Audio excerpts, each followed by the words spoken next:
আসসালামু আলাইকুম। আপনারা সবাই কেমন আছেন? আশা করি ভালো আছেন। হুমায়রা রান্নাঘরে আপনাদের সবাইকে স্বাগতম।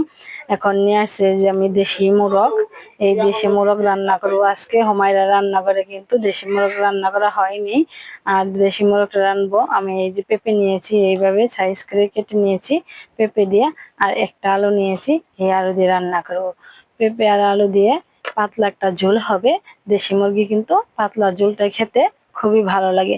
আর কি কি মশলা নিয়েছি সেটা আমি বলে দিচ্ছি আপনাদের। এখানে নিয়েছি পেঁয়াজ কুচি, আদা, রসুন, এলাচ, দারচিনির গুঁড়া, আর এখানে নিয়েছি তেজপাতা, এলাচ, দারচিনি আর জিরা। এবার চুলাতে নিয়ে নিয়েছি একটি কড়াইতে দিয়ে দেবো খাঁটি সরিষার তেল, এলাচ, দারচিনি, জিরা, আর দিয়ে দেবো পেঁয়াজ কুচি। এরপর দিয়ে দিলাম রসুন। এখন ভালো করে আমি কষিয়ে নেব। এই পর্যায়ে এখানে পেঁয়াজটা ভাজা হয়ে গেছে। এখন আমি দিয়ে দিব অল্প করে পানি। পানি দিয়ে নেড়ে দেবো।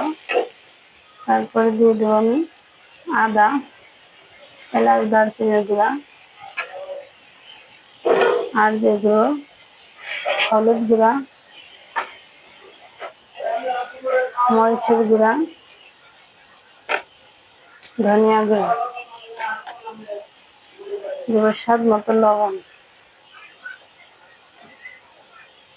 এই পর্যায়ে আমি ভালো করে নেড়ে চেড়ে কষিয়ে নেবো। মশলাটা কষানো হয়ে গেছে। এখন আমি ছেড়ে দেবো এই মাংসগুলো, ভালো করে কষিয়ে নেব।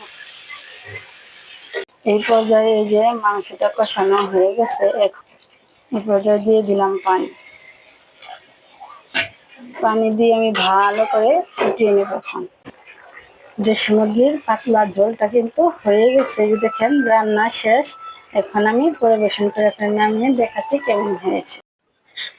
এই যে পর্যায়ে দেখেন মুরগির কিন্তু দেশি মুরগির রান্নাটা হয়ে গেছে। দেশি মুরগি দিয়ে আমি পাতলা ঝোল করেছি। এই যে দেখেন এরকম করে রান্না করেছি। এইরকম করে রান্না করে খেয়ে দেখবেন, খুবই ভালো লাগে খেতে। আর সাথে যদি থাকে পোলাও দিয়ে খেতে কিন্তু খুবই ভালো লাগবে।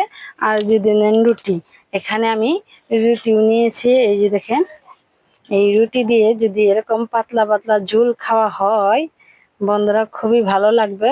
এরকম করে রান্না করে একবার খেয়েই দেখুন কতটা মজার। এরকম নিত্য নতুন রেসিপি পেতে লাইক করুন, শেয়ার করুন, কমেন্ট করুন বেশি বেশি, আর ফলো দিন। ভালো থাকবেন, সুস্থ থাকবেন। আল্লাহ হাফেজ।